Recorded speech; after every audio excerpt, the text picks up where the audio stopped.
Bom dia, irmãos, irmãs. Que a graça do nosso Senhor Jesus esteja sobre todos nós nesta manhã, quando nos reunimos para adorar e louvar ao Senhor, mas também para estudar a sua palavra. Nós estamos no início de uma nova série de temas, de mensagens, tanto nos cultos da manhã, como nos cultos vespertinos. E o nosso desafio, tanto pela campanha como pelo tema, é de resgatar, de voltar a princípios bíblicos que são essenciais na nossa caminhada. Às vezes na caminhada vamos deixando, abandonando, vamos negligenciando princípios fundamentais da palavra de Deus e que afeta a nossa caminhada enquanto igreja. E hoje nós vamos começar essa série a partir do texto do segundo livro de Crônicas. Abra sua Bíblia no segundo livro de Crônicas, no capítulo 20. Segundo livro de Crônicas, no capítulo 20, os versículos 1 até o versículo 4. Embora nós vamos refletir, pelo menos sobre grande parte deste capítulo, mas para a nossa leitura inicial, esses 4 primeiros versículos. Nós lemos ali: depois disto, os filhos de Moabe e os filhos de Amon, com alguns dos meunitas, vieram a peleja contra Josafá. Então vieram alguns que avisaram a Josafá dizendo: grande multidão vem contra ti da além do mar e da Síria. Eis que eles já estão em Azazon Tamar, que é em Gedi. Então o Josafá teve medo e se pôs a buscar ao Senhor e apregoou um jejum em todo Judá. Judá se congregou para pedir socorro ao Senhor. Também de todas as cidades de Judá veio gente para buscar ao Senhor. Este episódio, que nós lemos parte dessa narrativa, é um momento durante o governo do rei Josafá. O rei Josafá era rei do sul. Como os irmãos devem se lembrar, logo após Salomão, seu filho, assumiu o trono, Roboão. Mas Roboão foi muito imprudente na maneira de governar e ele causou a divisão do reino. 10 tribos ao norte e 2 tribos ao sul. Ao norte ficou o reino de Israel e ao sul, com a capital em Jerusalém, o reino de Judá. Josafá foi rei no reino do sul, cuja capital era Jerusalém. Ele foi contemporâneo do rei Acabe, no reino do norte. Inclusive, eles empreenderam algumas atividades em conjunto. A história de Acabe é bastante conhecida. A história de um rei, uma tragédia como governante. Elias era o profeta na época do rei Acabe e, portanto, também na mesma época de Josafá. E este episódio, ele de certa maneira, ele traz uma moldura, que se chama, um esquema que se repete em toda a Bíblia.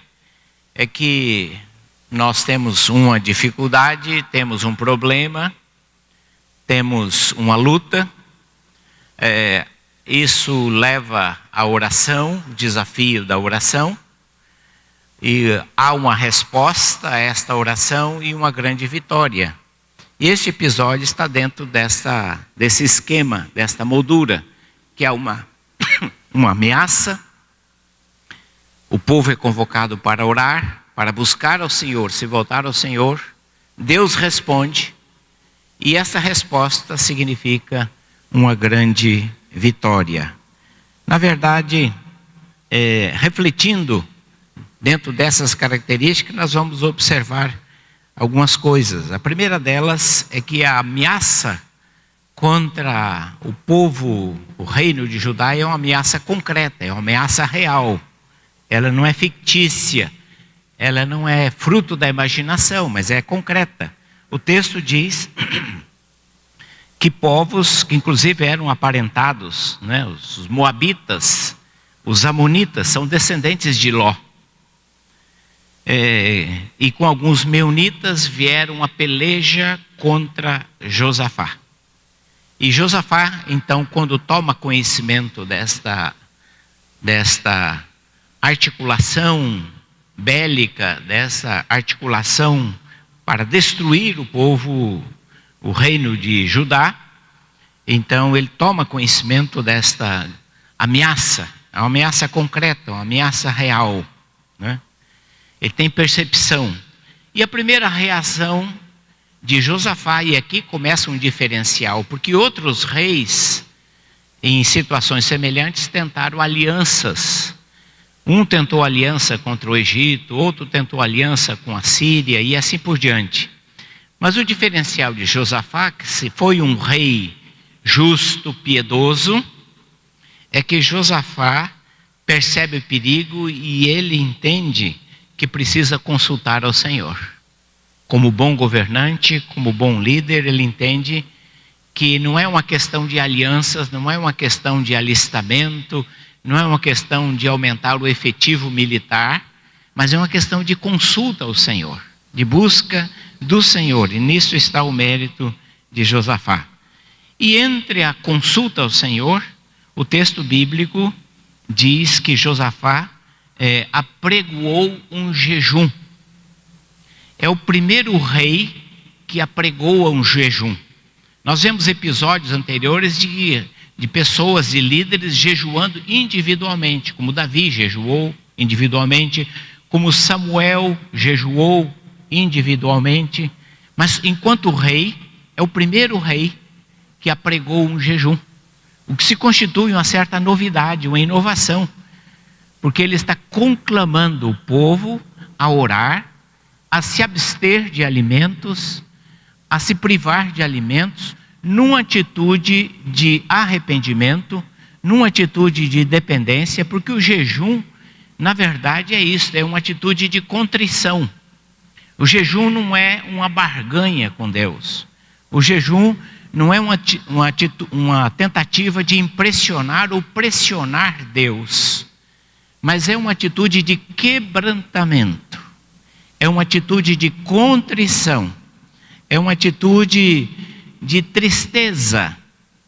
E por isso a pessoa, ela se priva daquilo que é o essencial, o alimento. Se priva de coisas que ela julga importante, como forma de expressar a Deus um coração contrito, um coração quebrantado, e como forma de estar focado no relacionamento com Deus e estar focado na oração, sem outras preocupações, sem outras coisas que o tire do foco, mas cujo objetivo é ouvir de Deus uma resposta. Essa é a natureza do jejum bíblico. Todas as vezes que nós encontramos pessoas jejuando na Bíblia, eles estão dentro dessa linha, dentro desse propósito, dessa direção. E é interessante que Josafá convoca o povo para um jejum. Isso pressupõe que ele mesmo estava jejuando. Porque o texto bíblico diz que ele se colocou em pé diante do povo para orar, demonstrando o seu compromisso primeiro, demonstrando o seu envolvimento com aquela causa, demonstrando que a preocupação não era uma preocupação artificial, mas é que ele pessoalmente, como líder, estava preocupado. E na sua preocupação, ele estava demonstrando, apontando um caminho de submissão, de contrição, de arrependimento, de busca, de esperança, para que Deus intervisse. Esta é a natureza deste momento em que Josafá está convocando o povo para um jejum. Nós vamos ver mais tarde, isso vai servir de exemplo. Esdras convoca um jejum de todo o povo, Neemias convoca um jejum de todo o povo, Esther, Mardoqueu e Esther convocam um jejum de todo o povo. Percebem que esta experiência tornou-se marcante na história do povo de Deus, e que outras pessoas mais tarde vão se repetir, porque foi uma experiência bem-sucedida, uma experiência abençoada. Nós percebemos também, lendo o texto, a oração de Josafá perante o povo. Ou seja, Josafá como líder estava ali apontando um caminho, apontando uma direção, apontando um rumo. Como líder, orando para que o povo visse e para que o povo entendesse: se o meu líder, se o rei se prostra e se o rei busca Deus, então nós também podemos seguir e trilhar o mesmo caminho. Nós no texto observamos também que a natureza da oração, o estilo da oração de Josafá. O que Josafá, como ele ora e o que ele pede na oração? Lendo o texto, nós observamos que ele afirma a soberania de Deus. Isso é fundamental. Toda a vida cristã, toda a história afirma: Deus é soberano, Deus está no controle. É fundamental para a nossa fé, é fundamental para as pessoas que ouvem, porque isto acalma o nosso coração, saber que o nosso Deus não é um Deus impotente, mas é o Deus todo-poderoso, é o Senhor dos exércitos. Quando Josafá ora nesse sentido, esta oração é pedagógica, porque ela está dizendo para o povo: Deus está no controle. Nós estamos com medo, mas Deus está no controle. Nós estamos amedrontados, mas Deus está no controle. Nosso coração está assustado, mas Deus está no controle. É preciso reafirmar isto. Esta é a natureza da oração, em que apesar dos nossos sentimentos, apesar dos temores, apesar da ansiedade que toma conta do coração, apesar dos sobressaltos que sobrecarregam, a gente reafirmar isso: Deus é soberano, tu dominas sobre tudo, todas as coisas estão debaixo do teu cuidado, as tuas ações, as tuas intervenções, quando nós olhamos para o passado. E aqui uma coisa muito importante na oração de Josafá, é que ele reafirma, que as ações na história foram ações de socorro, de intervenção, de misericórdia, de graça. Isso é extremamente importante para a fé, você relembrar, você trazer à memória, você evocar o que Deus fez no passado. Isso nos dá segurança, e esta é uma tônica constante das orações bíblicas. Em todos os momentos, quando líderes e essas orações ficaram registradas, elas estão evocando fatos passados. Tu chamaste, tu libertaste, tu curaste, tu vieste ao nosso encontro, tu nos resgataste, tu foste fiel. A evocação do passado. A fé cristã, ela está alicerçada na história. O nosso Deus tem uma história. É uma história de intervenção, é uma história de amor, é uma história de cuidado, é uma história de providência, é uma história de libertação. Essa é a nossa fé. Quando você ora, você não está apenas orando em termos do presente, mas você está evocando, você está fundamentando a sua súplica, a sua necessidade, num conjunto de ações que estão registradas na Escritura, mas estão registradas na memória do povo de Deus, na tua vida, na tua família, na história da nossa igreja, como Deus foi fiel, como Deus foi bom, como Deus foi bondoso, como Deus foi providencial, como Deus atuou oportunamente, como Deus veio ao nosso encontro naquela hora quando mais precisava. Isto é importante para alimentar a nossa fé. E Josafá está fazendo aqui isto. Ele está relembrando as ações de Deus.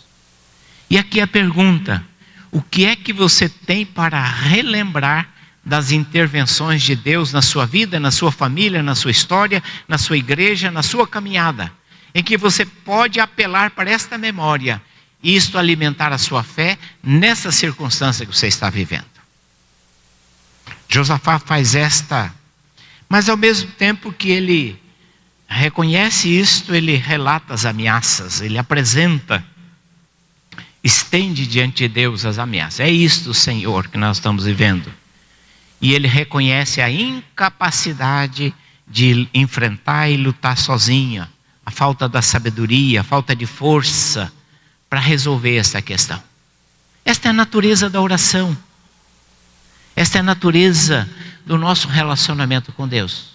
O que Josafá faz é o que a gente deve fazer. A gente relembrar o que Deus fez, o que Deus é. A gente relembrar o poder de Deus. A gente reconhecer a ameaça. Reconhecer o perigo. Reconhecer a nossa limitação e dizer: Senhor, se Tu não estender a Tua mão, se Tu não abençoar, se Tu não der direção, se Tu não intervir, se Tu não responder, se Tu não abrir a porta, Senhor, então a gente não tem para onde. Essa é a natureza da oração. É quando a gente se sente fragilizado, quando a gente se sente sem forças, quando a gente se sente sem coragem, sem ânimo, e a gente reconhece isso diante de Deus. Enquanto a gente se sente forte, quando a gente se sente capacitado, quando a gente se sente fortalecido, não há espaço para a intervenção de Deus. Mas é exatamente no reconhecimento da limitação, é no nosso limite. É no reconhecimento que em nós não há força, em nós não há capacidade, em mim não há poder, em mim não há inteligência. É este momento que é o momento de Deus na nossa vida. Eu já compartilhei aqui com a igreja, eu quero relembrar essa história porque é oportuna. Certo grupo de irmãos foi fazer um retiro, e esse retiro era à beira de uma represa, e eles estavam lá, momento de oração, de recreação, foram nadar, e um dos participantes de repente estava se afogando. Ele estava se afogando.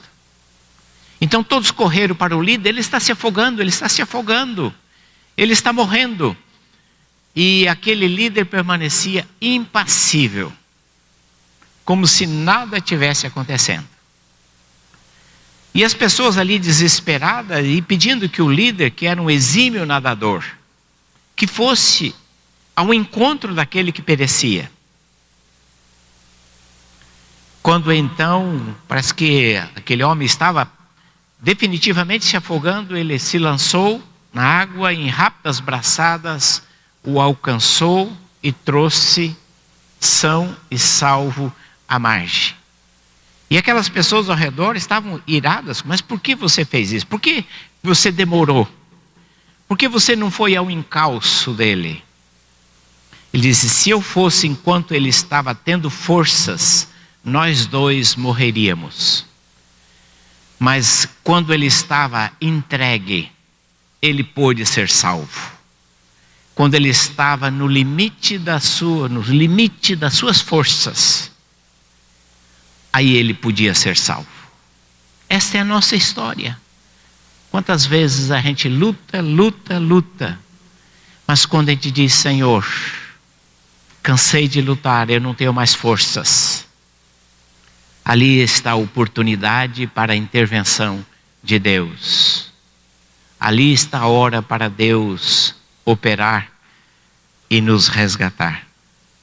Esta oração de Josafá também mostra que ele convocou todo o povo e todo o povo veio.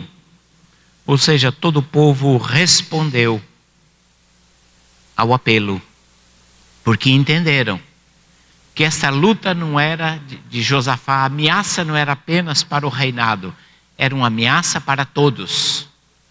Se Josafá naufragasse, se o reino naufragasse, todos naufragariam.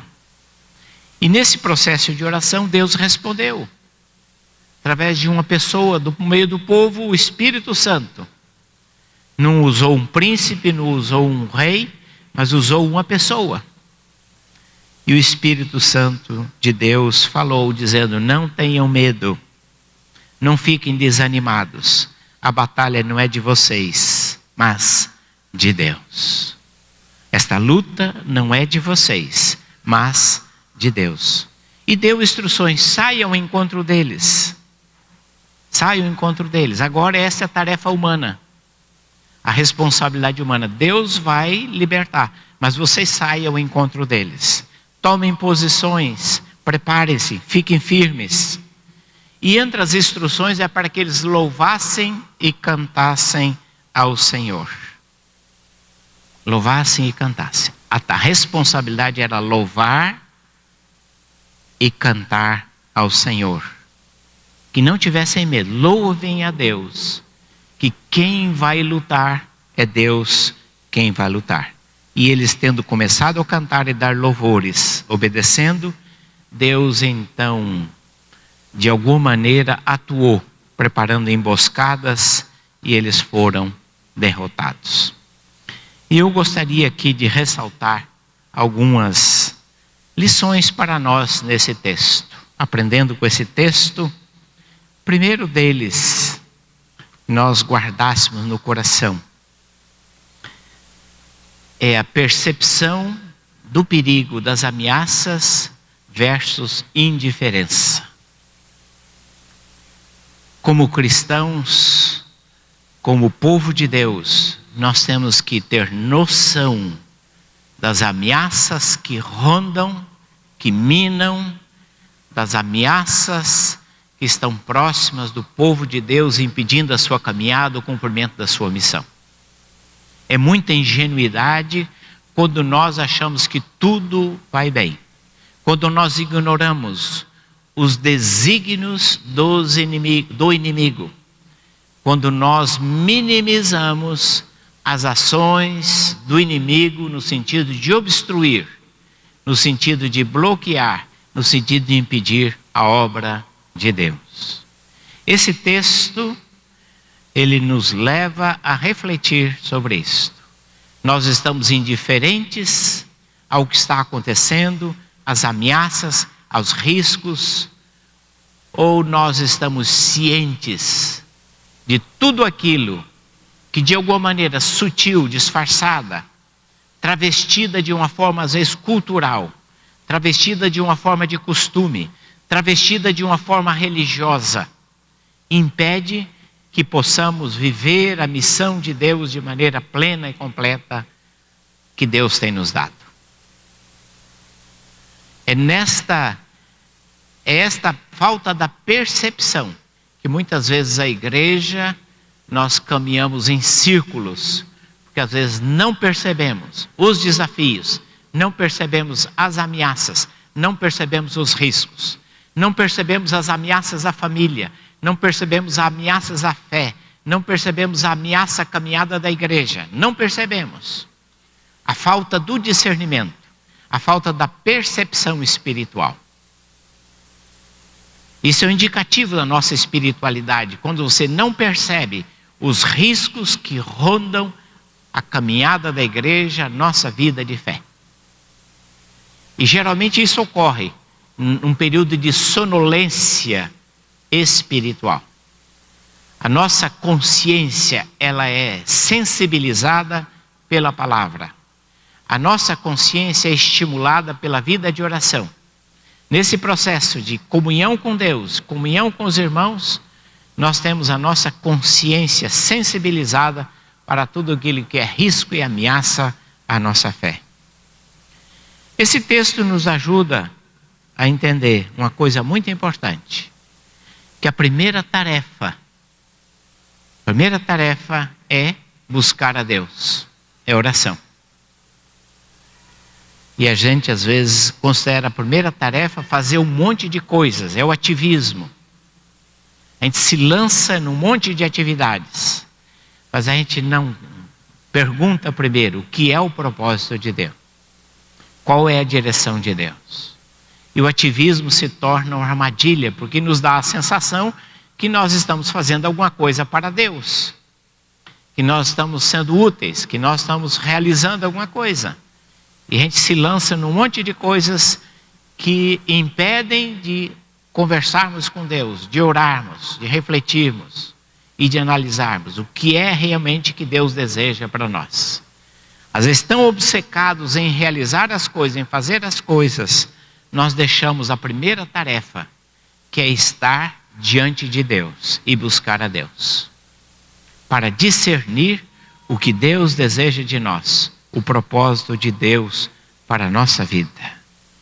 E eu quero finalizar lembrando que esse texto ilustra muito bem, diante de um desafio, diante de uma demanda, de uma necessidade, o povo atendeu um apelo e o povo respondeu junto com Josafá.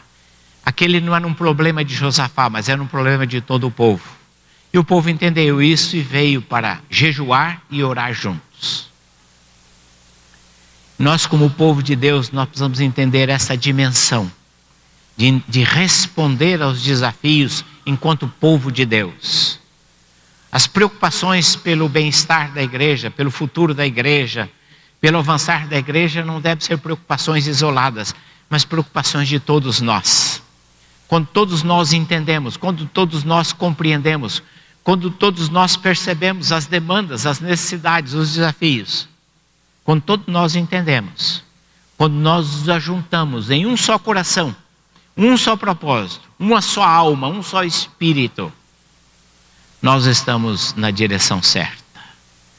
O povo de Judá teve vitória naquele dia, porque o povo respondeu ao desafio e entendeu que individualmente e coletivamente eles precisavam estar unidos naquele propósito de oração, naquele propósito de consagração, naquele propósito de busca de Deus.